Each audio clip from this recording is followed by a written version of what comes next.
বর্তমানে দুবাইয়ের ব্যবসার কন্ডিশন কি, কম্পিটিশন কেমন পায়? আচ্ছা, কোন লাইসেন্স করতে কেমন খরচ হতে পারে? কোম্পানি খোলার পরে ভিসার কোটা করতে হয়, মানে লাইসেন্স করার জন্য ভিজিট ভিসা কি ম্যান্ডেটরি নাকি ভিজিট ভিসা ছাড়া হতে পারে? লাইসেন্স করতে 1 থেকে 2 দিন লাগে। মানে আসসালামু আলাইকুম এভরিওয়ান। সো আপনারা জানেন আমি দুবাইতে ঘুরতে আসছি, আর দুবাইতে আসছি হারুন ভাইয়ের সাথে দেখা হবে না এটা তো হয় না। তো আমাদের হারুন ভাই আপনাদের অনেকেরই পরিচিত মুখ। তো হারুন ভাই থেকে আজকে আমরা জানবো ইনভেস্টর লাইসেন্স করতে চাইলে কিভাবে করবে, এটার প্রসেসটা কিভাবে হবে, আর এখানকার সুবিধা অসুবিধা, এটা ছাড়া এখানকার লাইসেন্সের ক্যাটাগরিগুলো নিয়েও আমরা ওনার থেকে জানবো। তো হারুন ভাই কেমন আছেন? আর প্রথমত আপনি পরিচয়টা দেন, যদি আপনারা সবাই চিনে, তারপরেও জাস্ট এখানে বলতে পারেন। আসসালামু আলাইকুম বন্ধুরা, আশা করি সবাই ভালো আছেন।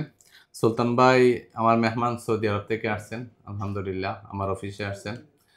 সৌদি আরব বা দুবাই থেকে যারা দেখতেছেন তারাও তো জানেন এখানে আমার ট্রাভেল এজেন্সির বিজনেস আছে, স্কাইজোন ট্রাভেল অ্যান্ড ট্যুরিজম। তো এখানে ভাই আমাকে যেগুলো জিজ্ঞেস করতেছেন এখানে বিজনেস সম্পর্কিত প্রশ্ন, তো আশা করি ভাইয়ের প্রশ্নের উত্তরগুলো আপনারা পাবেন এই ভিডিওর মাধ্যমে। তো প্রথমে আমাদেরকে এটা জানান যে সৌদি আরবে যারা আছে তারা দুবাইতে ইনভেস্টর লাইসেন্স নিতে বা বর্তমানে নিতে পারবে কিনা, আবার নেওয়া যাচ্ছে কিনা। দুবাইতে আসলে ব্যবসা বাণিজ্য বা ইনভেস্টর লাইসেন্সগুলো সবসময় সহজ ছিল, যতদিন যাইতেছে একটু কঠিন হইতেছে। বাট বর্তমানে যদি সৌদি আরব থেকে দুবাইতে কেউ আসেন, সেক্ষেত্রে এখানে এসে উনি নর্মাল কোনো লাইসেন্স নিতে পারেন। লাইক যদি মেইনটেন্যান্সের কাজ করেন সেক্ষেত্রে টেকনিক্যাল সার্ভিস লাইসেন্স নিতে পারেন, বা উনি স্টুডিও খুলতে চায় বা নর্মাল যেসব লাইসেন্স এগুলা খুলতে গেলে উনি এই দেশের স্পন্সরকে এজেন্ট অথবা পার্টনার হিসাবে অ্যাড করতেই হবে। কিন্তু যদি উনি এলএলসি করেন সেক্ষেত্রে উনি 100% অনার হয়ে কোনো ধরনের কোনো স্পন্সর ছাড়া লোকাল ছাড়া করতে পারবে, টোটালি কোনো লোকাল লাগবে না। এটার প্রসেসটা কি, মানে কিভাবে হবে? প্রসেস বলতে তো প্রথমে আপনাকে একটা লোকেশন সেট করতে হবে। আপনি যখন আসবেন, আসার পরে তো আপনি ভিজিট ভিসায় আসবেন বা যেভাবেই আসেন, এই দেশে যখন আপনি লিগ্যাল ওয়েতে আসলেন, আসার পরে আপনাকে একটা লোকেশন দেখতে হবে। আপনি অফিস নেন বা দোকান নেন, ওই দোকানের সাথে যখন আপনি কথা বলবেন, আপনি রেন্টের ব্যাপারটা কথাবার্তা বললে, আপনি যখন এটা এগ্রিমেন্ট শেষ করবেন, এগ্রিমেন্ট বলতে ওরা আপনাকে একটা ইনিশিয়াল অ্যাপ্রুভাল দিবে। অ্যাপ্রুভাল নেওয়ার পরে আপনাকে লাইসেন্সের জন্য আবেদন করতে হবে ডিইডিতে। লাইসেন্সের জন্য যখন আবেদন করবেন, দেন এই এগ্রিমেন্টের পেপার যে জমা দেন, লাইসেন্স চলে আসবে। এখানে লাইসেন্স করতে 1 থেকে 2 দিন লাগে, মানে একেবারে ইজি। মানে সৌদি আরবের মতো আপনি লোকেশনটা পেয়ে যান। লোকেশনটা যদি আপনি সকালে পান তাহলে আপনি বিকালে লাইসেন্স করতে পারবেন। বর্তমানে তো ভিজিট ভিসা ইস্যু হইতে অনেকেরই প্রবলেম হইতেছে। তো ভিজিট ভিসা মানে লাইসেন্স করার জন্য ভিজিট ভিসা কি ম্যান্ডেটরি নাকি ভিজিট ভিসা ছাড়া? আপনি তো এখানে তো করতে পারবেন না, এই এন্ট্রি করতে তো হবে আগে।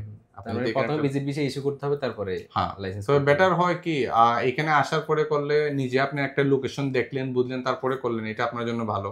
কোম্পানি খোলার পরে ভিসার কোটা কতটা পাইতে? যেমন একজন কোটা যেটা, এটা তার চাহিদার অনুযায়ী। মনে করেন আপনি একটা হয়তো ফ্যাক্টরি করছেন বড় ধরনের, আপনার 100 যদি লোক লাগে সেটাও পাবেন। কিন্তু আপনি নর্মালি একটা অফিস করছেন বা একটা দোকান করছেন, এখানে আপনার 5-7 জন লোক লাগবে, এটা আপনাকে ওরা গভর্নমেন্ট দিয়ে দিবে। মোটামুটি আমরা বলি 19 জন পর্যন্ত আপনি লোক নিতে পারবেন, যেখানে এক্সট্রা কোনো ঝামেলা নাই। এটা কি মানে এলএলসি তে নাকি ছোট লাইসেন্স? যে কোনো লাইসেন্স আপনি 19 জন পর্যন্ত নিতে পারবেন নরমালি। আর আপনি যে অনার, ওই হিসাবে আপনি ওইখানে পার্টনার ভিসাটা পাবেন, একজনই পাবেন। একটা লাইসেন্সে একজনে একটা পার্টনার ভিসা পাবেন, এটা প্রথমে পেয়ে যাবেন। তারপরে আপনার অফিস যখন ওপেনিং হবে, ওপেনিং হওয়ার পরে আপনি গভর্নমেন্টে অ্যাপ্লাই করবেন যে আমার লোক দরকার। ওরা একদিন চেকিং এ আসবে, এসে দেখবে যে আপনার 5 জন বা 10 জন দরকার, দিয়ে দিবে। আবার প্রথম অবস্থায় লাইসেন্স করলে অনেকগুলো ফ্রি কোটাও দিয়ে দেয়। আচ্ছা, কোন লাইসেন্স করতে কেমন খরচ হতে পারে? এখন দেখেন, এখানে এক এক ধরনের বিজনেস এক এক রকম হইতে পারে। কেউ যদি রেস্টুরেন্ট খুলে তাহলে আপনি সেটাই জানেন, কমসে কম 1 লাখ দিরহাম থেকে 3 লাখ 3.5 লাখ দিরহাম পর্যন্ত নরমালি লাগতে পারে একটা রেস্টুরেন্টে। বাট লাইসেন্সের ক্ষেত্রটা আলাদা বিষয়। আপনি ব্যবসায় কোনটা করবেন, আপনার তো অবশ্যই একটা আইডিয়া থাকবে যে আমি এই ব্যবসাটা করব, এখানে আমার এত টাকা খরচ। লাইসেন্সের বিষয়টা হলে নরমাল যদি লাইসেন্স করেন তাহলে লাইসেন্সের ফি যেটা আসে এটা 8 থেকে 10,000 আসে, এলএলসি করলে 12 থেকে 15,000 আসে, ট্রেডিং লাইসেন্স করলে 20,000 থেকে 30,000 পর্যন্ত আসতে পারে। এক্সট্রা আরো কিছু খরচ আছে, যেমন নামের জন্য আলাদা খরচ আছে, আপনার পার্টনার ভিসার জন্য খরচ আছে, ইমিগ্রেশন কার্ডের জন্য খরচ আছে। সো নরমাল একটা লাইসেন্স করলে একজন যদি বিশ্বাস সহ করে তাহলে তার 18 থেকে 20,000, আর যদি এলএলসি করে তাহলে 25 থেকে 26,000 পর্যন্ত আসতে পারে। যদি তার নিজস্ব দোকান থাকে তাহলে আর একটু কমতে পারে, এই যে এগ্রিমেন্টের পেপার হিসাবে। আর ব্যবসার যে ইয়াটা, যে কি ধরনের ব্যবসা করবে ওটাও তার বাজেট অনুযায়ী সে অ্যারেঞ্জ করে নিয়ে আসবে। অবশ্যই। এখন আপনি আসলেন দুবাইতে, 1 লাখ দিরহাম নিয়ে আসলেন, বললেন ভাই আমি তো রেস্টুরেন্ট খুলবো। তো আপনি যেখানে ভালো একটা লোকেশনই পাবেন না 1 লাখ দিরহাম দিয়ে। তো আপনি যদি লোকেশন অনুযায়ী রেস্টুরেন্ট করেন তাহলে একরকম যাবে। আবার আপনি যে টাইপিং সেন্টার করেন সেটা আরেক রকম যাবে। তবে আমাদের দেখা যারা এখানে বেশিরভাগ মেইনটেন্যান্স এর কাজ করতেছেন, মানে সৌদি আরবে হয়তো এসির কাজ করছেন বা মেইনটেন্যান্স এর কোনো কাজ করছেন, ওরা এসে কি করতেছেন, একটা লাইসেন্স করতেছেন, কইরা কাজে ঢুকতেছেন। আবার দেখা গেছে কেউ ছোটখাটো কোনো অফিস নিবেন, আ অফিস তো অনেক রকমের, কেউ ইম্পোর্ট এক্সপোর্ট করবেন, ওই অফিস নিবেন, তাহলে উনার নরমাল একটা অফিস হইলে হইতেছে। তাহলে তো এগুলাতে ইনভেস্ট কম। কিন্তু আপনি যখন প্রোডাক্ট নিয়ে কাজ করবেন, সেক্ষেত্রে তো বেশি হবেই। রাইট। আচ্ছা, পরিশেষে আপনি আমাদেরকে এটা বলেন যে একজন মানুষ বা বর্তমানে দুবাইয়ের ব্যবসার কন্ডিশন কি? ইনভেস্ট করে বা কেমন কি হতে পারে? কম্পিটিশন কেমন? না, কম্পিটিশন তো সব ব্যবসার মধ্যেই আছে, বাট তুলনামূলক দুবাইতে অনেক বেশি। কারণ দুবাইতে প্রায় সব মানুষই স্বাধীন এক হিসাবে। ওই হিসাবে যেকোনো কেউ যেকোনো একটা ব্যবসা শুরু করতে দিতেছে। পারে ইজি। তো এখানে হইলে আর কি অন্যান্য দেশের মতো এত কড়া কোনো কিছুই নাই। আপনি চাইতেছেন যে হয়তো কোনো জায়গায় একটা দোকান খুলতে আপনার পছন্দ হয়েছে, আপনি এখানে দোকান নিয়ে নিতে পারবেন। অনেকে আবার গাড়ির ব্যবসা করতেছে, অনেকে গ্যারেজের ব্যবসা করতেছে।